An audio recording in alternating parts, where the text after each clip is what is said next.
Welcome back to round one coverage of the San Francisco Open, presented by AbsoluteXtracts and Hot Pockets. Hot Pockets coming in clutch for this Par Save Productions team. My name is AJ Risley. To my left, Nate Perkins, and we're going to jump right into the back nine. Nate, what do we got? San Francisco, dude. This place is beautiful. This course, it's got the views. It's got cathedral fairways. I love that. 100-foot tall That's a good trees. point. It's an amazing track. Huge trees. And here we go. To start off your back nine, 1,188 foot par 5. And again, huge. For the second time, back-to-back holes, actually, these players are thinking nothing but eagle. Yes. And not just because he is on our feature card today. It's because it's a par 5 and that a 3 on this hole is well within reach for all these humongous throwers. And there's this boss again. This boss has been going so far.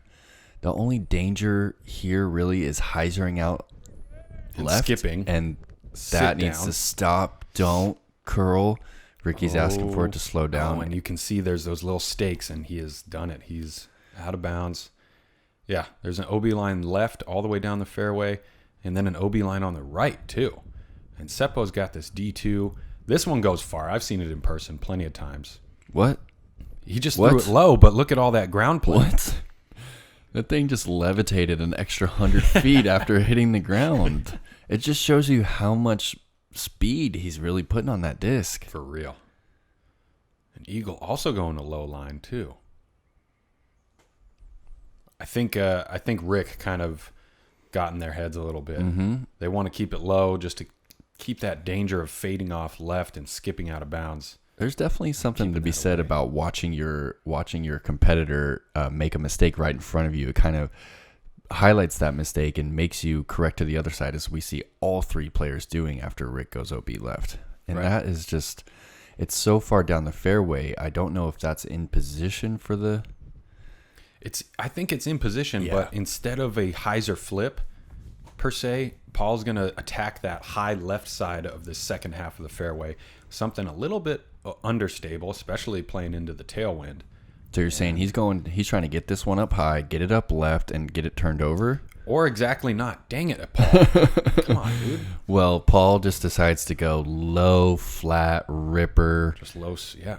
And maybe screaming it down there. Maybe, maybe that was a mistake right there, and maybe he was trying to go for the line that you were speaking of. Yeah, I mean, if he would have went with that line, he would have been like 16 feet instead of 60 feet away from the basket for eagle. And eagle is going, he went PD off the tee, and he's going PD on the approach. Jeez. Okay.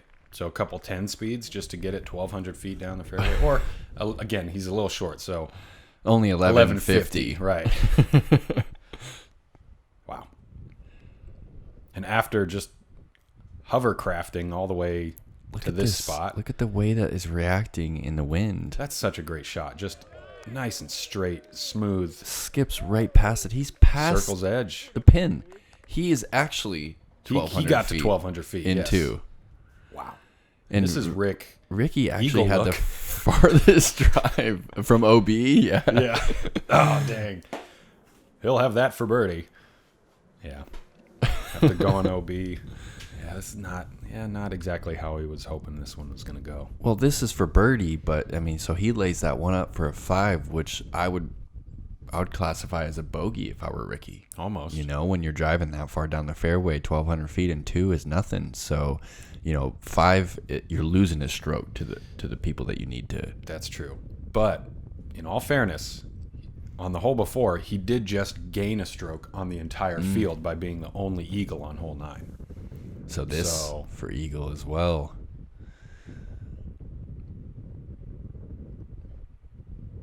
Oh, just off the bogey band. A little high. That's frustrating in that tailwind, too. That ripping tailwind. You would expect that to drop just a little bit. Again, yeah. I think we saw one a few holes ago. Wow. Lovely putt there. Wow, that was... For eagle. That was a lot different than his normal putt. A lot different. Makes sense though with the wind coming off his right shoulder. Yeah, can you explain that a little bit more? Why would he change up his putt like that? Yeah, because Seppo throws his putts with a lot of hyzer, exposing the tail side of the right side of the disc to the wind, and when the wind's coming from the right side, it's just going to pick it up. So he kind of counters that, gets the left side of the disc a little higher, so that way the wind coming from the right, if anything, is going to push it down. And the way he spun it too, he got it really flat and just kind of spun it out there and let the wind do the rest of the work, getting the putter all the way to the chains. Oh yeah, and that shows you why he's a 1030 plus rated golfer, one of the best in the world. He's able to adapt in conditions like that and not just put that hyzer putter up in the air. There's that MD5 putt right there. Eagle opting for that and into those direct headwinds, and he's got something figured out. For sure. Yeah, he does. He's kind of just taking the wind out of play there. And yeah, you can see Seppo with the dark green 3. Well done. Moving into hole 11. Second eagle of the round. This one's tricky. It is, yeah. If you don't have a 400-foot forehand with this wind yesterday, it was pretty tough to get to reach. Right. We've got that hazard uphill. Long. Yes. And you've kind of got to make a decision. Are you going low and tight? Are you going high and wide? And it's one of the shorter holes on the course, but it does play a bit uphill. And Seppo's first on the tee after getting a stroke on Eagle and Paul, 2 on Ricky. See if I imagine Seppo's probably going wide and high on some anhyzer. Right. But we've seen earlier in this round, he's also got a decent forehand. But there he is coming up a little bit outside circle 1, almost pin high. Yeah, so he's going to have a tailwind putt from 40 feet.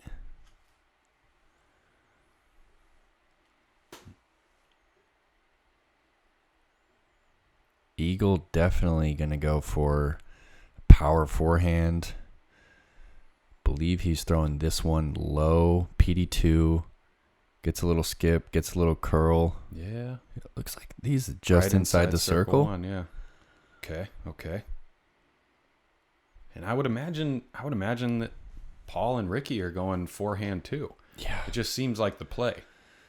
Especially if you have it. Yeah, and Paul's just been throwing these forces so well. Yes. I was talking to him about it, and he's throwing softer and softer, and I mean he's gone right of the pin. Yeah. Really difficult to do on a forehand. Hyzer skipped left, and he's going to have the putt back into the wind. Right, not something you see too often on this hole is a headwind putt, because we're playing with the left to right wind all day. And Ricky, masterful shot by Rick. Amazing. Puts it within 15. Yeah. So we got a little bit tailwind right to left. Let's see. So he's actually lining it up on anhyzer again to keep it out of that wind. Oh, good adjustment. It just kept holding right. Paul's got a left to right headwind. Looks like he's just outside circle 1. Just low. He probably expected that one to lift just a little bit into that wind. Circle's edge for birdie. And this basket actually has a little bit of a backstop, so like this is a no danger putt right here. He's gonna fire this one. Yeah, good point. Yeah, exactly. I mean that was in before it left his hand with that tailwind backstop. 30-footer for McMahon is just almost automatic at this point. And that's for one down through 11. Dude, it can happen. It can happen to the best of them. To the very best. Tough course. Yeah. Tough course with the winds up. And we saw Eagle struggle and make a fatal mistake in the front 9, and he's trailing. He's 4 back of Paul. But this back 9 is attackable. So far, so good. Birdie. Let's see if he can keep it rolling. And let's see if these other guys can keep it rolling too. I mean, Rick's 7 down through 11. Yeah, Rick is That's hot. moves. making moves. Seppo and Paul both 5 down. And honestly, I feel like this hole 12, could have, should have, would have been the hardest hole on the course, but it's only the 5th hardest hole. It is averaging over par, and for a good reason. We're throwing about 444 feet downhill a little bit into a headwind. Yeah. I mean, it's a long way to go, and especially into this headwind, and it's just through a gap off the tee, turning from left to right into another gap with some grabby trees and soft landing area, so it's really hard to skip to the basket. You got to penetrate all the way. Yeah, and well said. It's another one of those holes where there's so much space, and it really exaggerates your miss. If you hyzer out, you're gonna hyzer 300-400 feet left of this pin and have a whole new hole to approach. And if you don't commit to a full roller angle like Eagle has done, you could roll. You could cut roll to multiple other fairways, which we've all seen. Rick's going roller as well, but he catches an early high branch. And it's still rolling. Wow. I love the roller. He must have thrown that really hard, and it must have been like a little understable. Not like super flippy like Eagle did, because it just held that slight cut angle the whole way. And Seppo's going for the same thing. This looks good too. Needs to cut. And you see when you get that roller down, it's just going to carry down that hill. Nice. But it's coming back up, and he's going to have a look up the hill. Anytime you're past that first wall of trees, kind of takes the bogey out of question. Right. All you got to do is pitch it up, or you might even have a look at birdie. And I think Seppo's got that. Paul is a little bit wide. He'll have to scramble a little bit. This should be interesting. This is not ideal. You said this one was playing over par? Yeah. Yeah, that makes sense. 3.8 over par. I mean, this is one of the more difficult twos on the course. I mean, they had a better chance of twoing this 747-foot hole than this one. And that's a great point. They really did. That's funny. That's such a great point. I mean, yeah, opposite wind. Yeah, it just goes to show you how distance isn't always the number one factor. And this is a really well-designed hole because of the angle that you have to go. Eagles just wants this one. Taking his time. Wow. Gets it. Wow. Yes. Well done. Yeah, that was a tricky little footing there. And the rare two. How many twos did we have yesterday on this hole, AJ? Well, let's find out thanks to our friends at UDisc Live. Really, 1, UDisc 2, 3, 4, 5, has 6. just been changing the game for us recently. Yeah. I'm addicted to it. It's just looking. It's amazing. Yeah. All my friends, I want to know, what are they shooting? How did they do it? Yeah, really. I think that's the revolutionary part, is how. Yeah, not the numbers. Wow. Just a little right again from Seppo. Seppo's been he's been giving every putt a chance, a legitimate chance. And he's had a putt on like every hole. Yeah, I'll say. I mean, he's 5 down through 12. That's good.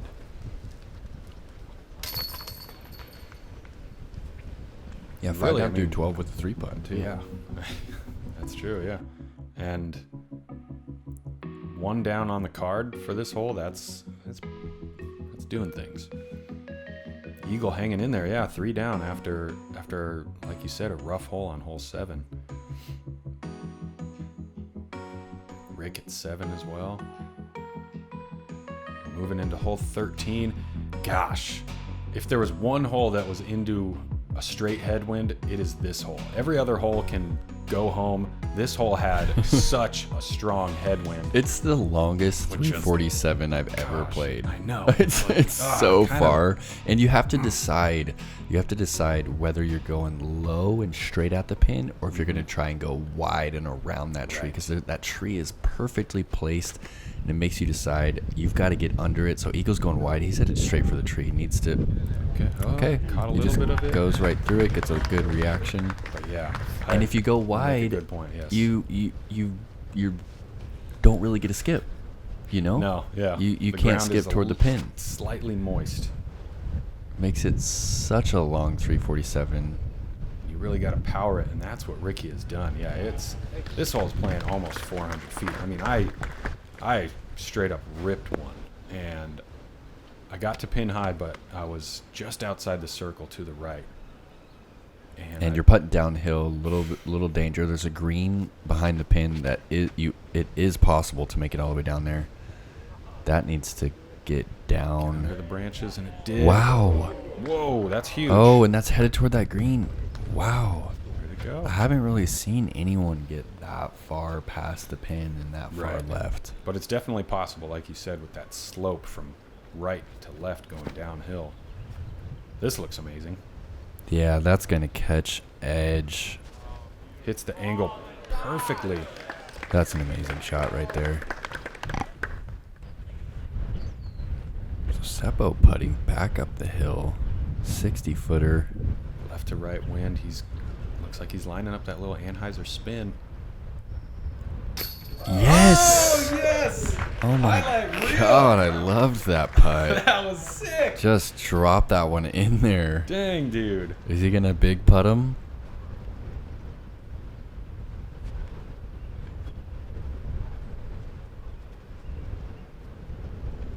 Eagle from just outside the circle.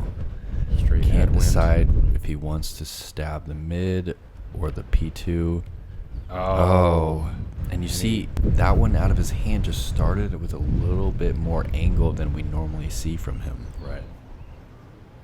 And on the day, Seppo had one of 8 circle 2 putts made. One of 8 out of over 100 and something players. What?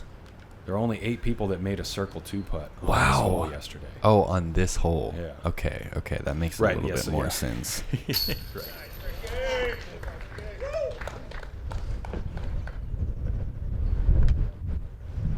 Yeah, I mean 347, but definitely not the easiest birdie.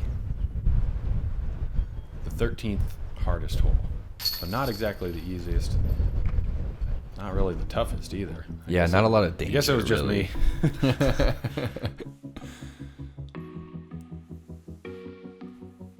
We'll see how it plays today. But man, for these guys, 3 2s and McMahon missing just inside the circle. They're lighting it up.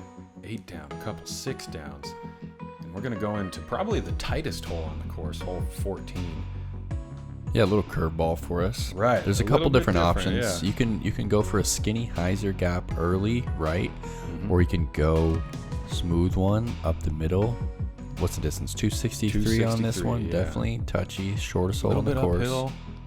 And strange thing is, like, you can feel the headwind because we're going the same direction as the previous one. Mm-hmm. You can feel the headwind still.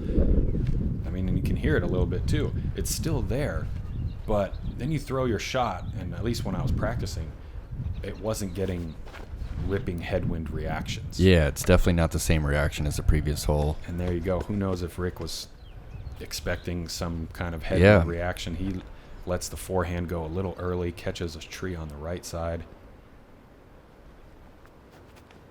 Seppo going for that hyzer route. Yep. It's a tight one. You've got to get it low, Right. and you've got to split a gap right off the tee. Yeah. Yeah, it's definitely this. Yeah, it's a small gap for this hole. But, I mean, anytime you can find a hyzer, I mean, that's just the natural flight of the disc, so you might as well take advantage. And anytime you throw as pure tunnel shots as Paul McBeth, you might as well take advantage of those. And He outdrives the hole, which is hyzer's a little long, little left. Yeah, it is. I tricky I going haven't seen too uphill. many people outdrive this one. yeah. Oh, And an that eagle's initial going gap that you wide. got to hit. I mean, it just makes some of those backhand shots pretty tough. I'm interested to see where that one finished. I've never seen anyone go the wide forehand right there. I was practicing with Eric Oakley, and he was making use of that. I really wide feel sidearm like this gap. is like giving us a heads up on the competition. We can try some new lines out today. Right. Yeah, I agree. And yeah, that wide forehand looks so easy, and he's right there, pin high, putting just back at outside it. the circle. Into a good wind too. Just the way that he's focused, his body language, everything is going just like straight toward that pole. I can just feel it, the way he's lining up his putt. He's definitely not afraid of that basket. He wants Not it. at You all. know it. You can tell. That's what practice will get you. He's put in the reps for sure, and it shows. This is going to be a tricky putt here. So you can see that wind's picking up. That flag is moving. He's been faced with so many different putts from this distance today. So many different types of wind. He's had to change his putt up so many times. Oh. And he goes for a little bit more of a classic Seppo spin. Mm-hmm. And catches some chains, just a little grab he right. wanted.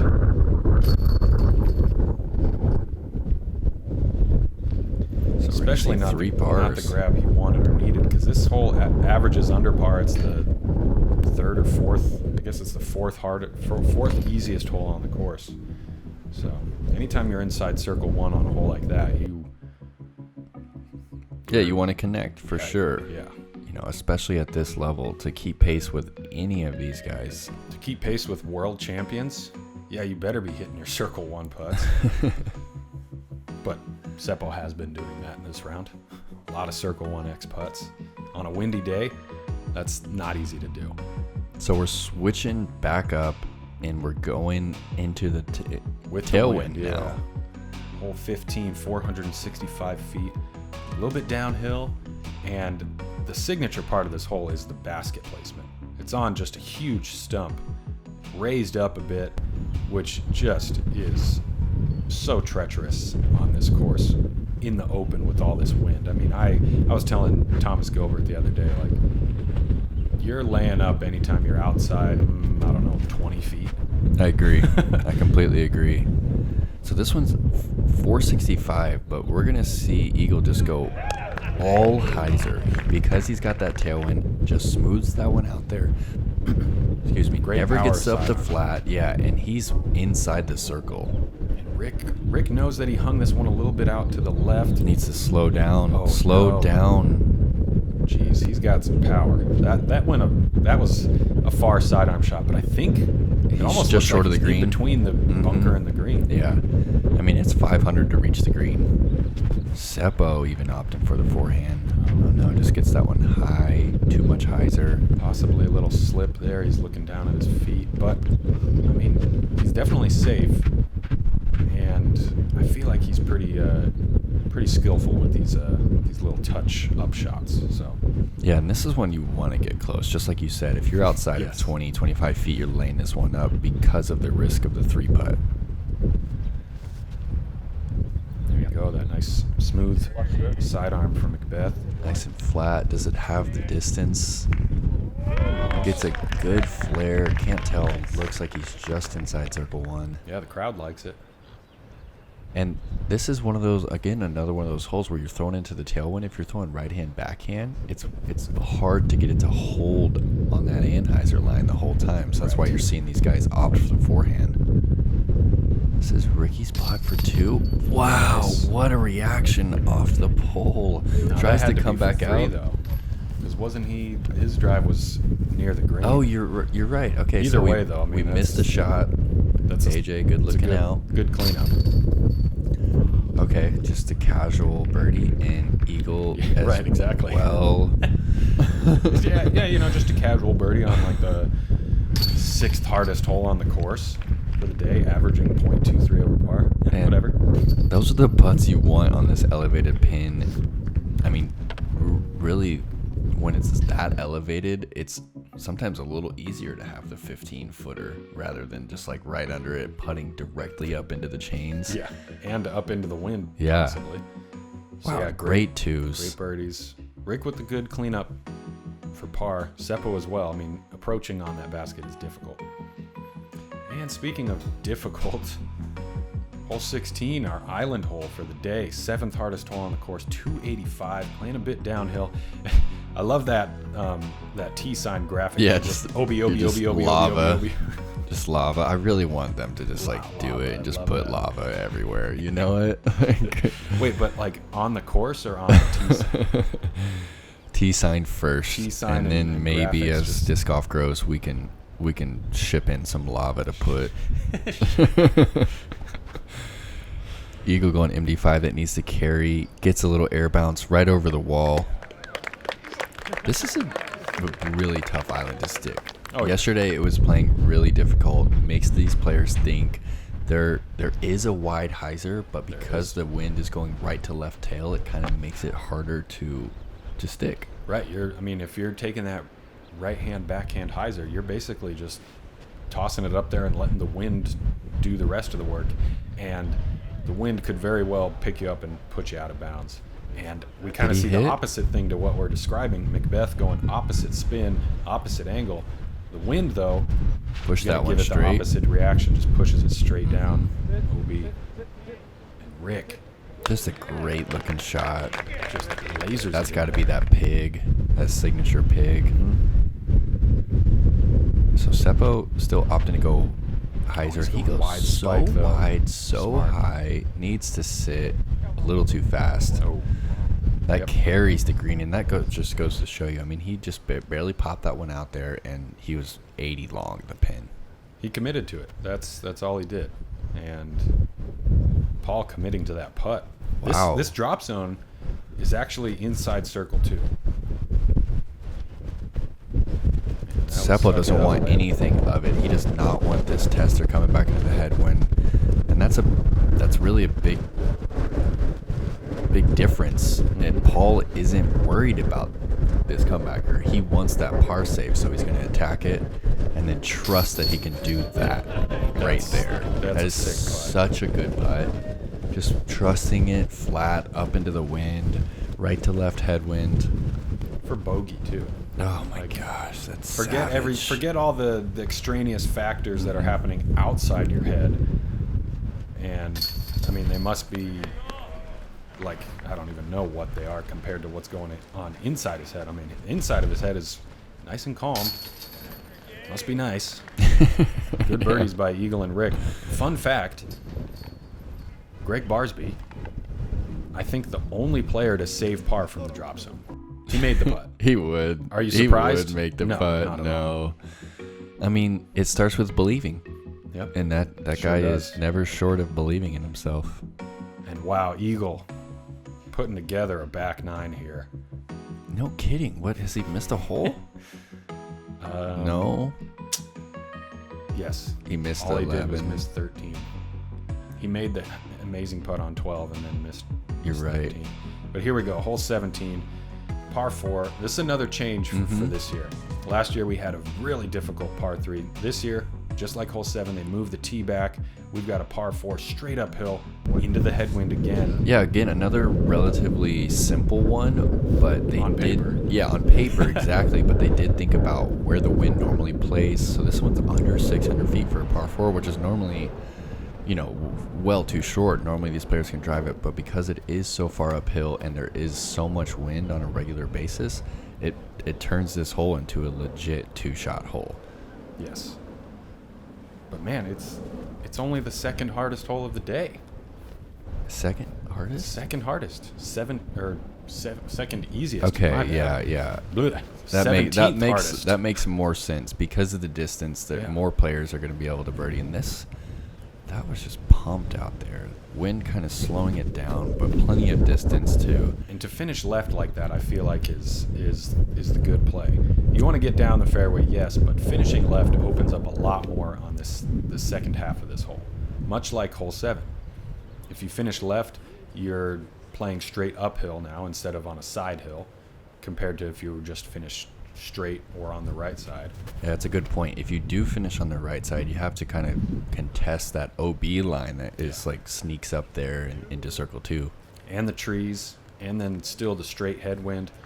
And so now, with these players a little bit on the left side of the fairway, they've got a wind that's coming from the left to right, and they're throwing a hyzer uphill, and it's just way easier than if they were on the right side of the fairway. It just goes to show you, There you though, go. how far this hole is really playing. I mean, all these players crushed it, and they're still throwing full shots to the pin. I mean, 250 from here? Yeah, 250, but like just, yeah, exactly, straight uphill, but into the backstop. So I really like the design and the basket placement from the course designers to put the basket in this spot and really make us think off the tee about where we want to land our first drive. And so we can see, a great point. I mean, looks like Eagle just going to chip a forehand up there, and everybody's inside circle one. Making it look easy. And I guess second easiest hole of the day, sure. And there we go, good start. It's easy for these players because they're able to get that distance off the tee. If you're not throwing fast enough into that direct headwind, you're not going to get the distance you need, and that approach is going to be a full drive versus a fairway or even mid approach like we saw these players take. Yeah, I saw from a couple other cards as I was on surrounding holes. I saw some shots that were definitely very vulnerable to the wind, and they got taken advantage of. Yeah, I mean, you're throwing uphill, so you're exposing everything, Yes. and the wind just crushes it. I mean, to get 400 feet off that tee takes 500 feet of power. For real. And great star frame from our feature card. I mean, they made it look easy. So, tell me, AJ, 18's got to be the most difficult hole on the course. Well, is it playing the most difficult for hole round 5 one? was the most difficult. Okay. Hole 18, though, third most difficult. Okay. Averaging .51 over par. It's a par 4, 719 feet. We're going a little bit downhill, but then a lot uphill. And there is OB, danger right. You Yes. can find the OB right. There is actually a well-placed OB pocket on the left that prevents you from just hyzering out. Right. And then you have to make the decision, do I go for this needle nose green? I mean, Yeah, it's the a green is small tough. green. There's OB everywhere. There's bunkers. There's a green short. There's OB long and left. And then again, we're playing into a headwind. Shocker. But wow. Is he going to Eagle carry? going He just low carries power. it over that OB. Over that OB crater there on the left side. That's big. 450, 475 on that drive. Something like that. Slight uphill into the wind. That was a laser beam. Ricky lining up this destroyer on a little bit of a baby Anheuser. Look at the wind. Just get on top of that thing. Commitment with that overstable disc. That's what you get. You get a nice inbounds shot way down the fairway. Eagle, keep that tongue in your mouth, please. I feel like we definitely have to touch on the fact that a lot of players are playing this one for par. Especially during round one with the amount of wind. There's a lot of players that are just Hyzer. Exactly. Hyzer. They're not Drop even in. thinking about it. And you know what? All 4 of these players are thinking birdie. And those players that are thinking par, they would have gained a stroke on me, that's for sure. Wow. These Again, guys yeah. throw so far. We can't really stress it enough. These drives are so far into the wind, up that hill. What is he lining up here? It kind of looks like he's got a lining couple up a trees in roller, his way. but It looks like he's going to line up like a little baby Anheuser, baby Flex. Okay, maybe not a baby, but a preteen. oh my god. But The he's up there and preteen safe. Anheuser. Preteen Anheuser. I Yeah, love that so much. a little bit too much. Just tone it down. It'll be all right. He'll make it through puberty. Paul going wide, needs to get over the hazard, skips out through of it. the sand. Sweet. You don't see that very often. Very Takes a lot of power to fortunate. do that, and some great commitment. But again, uphill backstop. If you can just, no pun intended, if you can just zone out those bunkers and green, you can do what Paul and Seppo did, and that's just power it right into that backstop. And man, Eagles got a forehand approach. I mean, he's so far up the fairway, his disc never left flat, and he's. oh, but he Is that too squanders deep? it. What is there even a look from Unfortunate. there? Oh, he just hit the nos on that second shot and goes OB long. I've got a feeling he's gonna stick this though. Same. Got the crowd at his back. Nicely done. Oh, so he must have It's a gone. tricky putt. Did he go OB long right He there? did, yeah. He went OB And a long great- through the bush. That's for great save. par. And again, you know, he's finding in trouble. He had a triple bogey and still shot what he shot. There's a reason that he's 1050. Yes, there is a good reason.